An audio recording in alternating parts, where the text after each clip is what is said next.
dito din ako papunta. Nung Ilaw pa yan. senior high ako, nung ko pa lang talaga in-out ang sarili.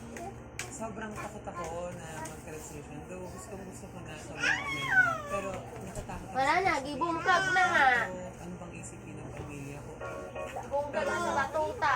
Nakapag-drag na ako, tapos lumayo na ako sa social media industry. Doon po ako naglakas ako. Ma-transform na. Pero ang bagong kabanatang ito sa kanyang buhay, hindi raw agad natanggap ng kanyang pamilya. Lalo na ang kanyang mama IZ. Si mama po kasi is religious woman. Talagang she speaks the word of God, she lives by it. So kahit na Hirap talaga pag may bata eh. ako, I'm part of the community, I respect and honor ano yung beliefs niya. Tila naging malamig na rapat ng ngayon. Nag-post siya about, ayun, sa pagiging queer. Doon na out in public yung pagiging drag queen. Nag-viral yun po. Grabe naman yung Tapos, ano nila, da. nagulat ako na parang ano naging kasalanan ko sa mga tao. Kasi ako yung binabash nila. So, in-explain ko yung side ko na ayun nga po, naglay ako sa isang community na support. Ano ba yan yung malaman na yan? Sinabi ko po yun kasi I wanna protect her. Siguro if hindi ka lahat Matabang yan. for person sex bomb is from the queer community. Matabang kasi yan. Ayun na, baka pagka nalaman nila na hindi ako sinusuportan ni mama sa Yan ang akin, Jessica Soha.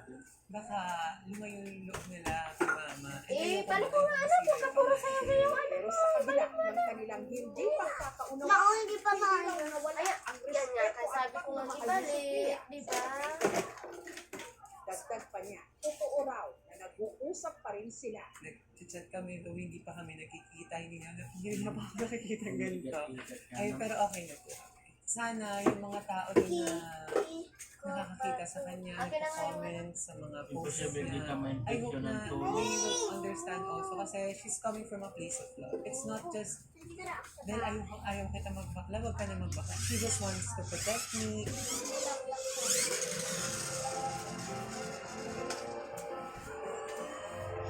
Masaya raw si Sophia. Makita ang kanyang mommy Ivy na muling makasama ang mga kasama niya dati sa Sex Bomb Girl. Last concert, sobrang protocol ako. Naiyak ako sa CR kahit nasa show. Sobrang saya ko para sa'yo na nagagawa mo na yung mga gusto mong gawin ngayon. Magkikita din tayo soon. Ang tunay ng anak siya ni Ivy. Anak ng isang Vespa.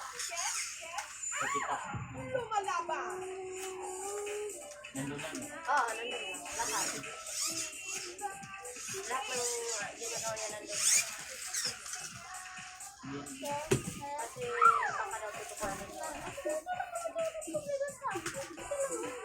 Support naman kayo sa ano ka. Kasi mas malaki naman daw yung kita nila. Sa pwesto. Sa pwesto. Ito. Ang tao. Wow. Kulang-kulang. Nandun. Ayun. Ibigay mo ni Dada. Dana ang hanga na. Inano mo, ganun-ganun yung mata. Inaplasan mo to? Na ganun-ganun siya eh. Bibis daw, bibis. Bibis. Pakita mo ni Dada yung eyes mo. Dali, dali. Vespa. Pakita mo ni Dada yung eyes mo. Paano? May panilang Dali na. Bibis, bibis. Kumanghang. marunong respeto. Tingnan mo, tingnan mo. Marunong lumaban Ah, sa anghang. hamon ng Sabihin mo buhay. ni Dada. At kung yan ang sukatan, Anghang ka na, anghang. eh lahat pala tayo. Pinalaki ng Oh, anghang sex ka daw. bomb. Anghang ka daw eh. Ano, lipat mo nga muna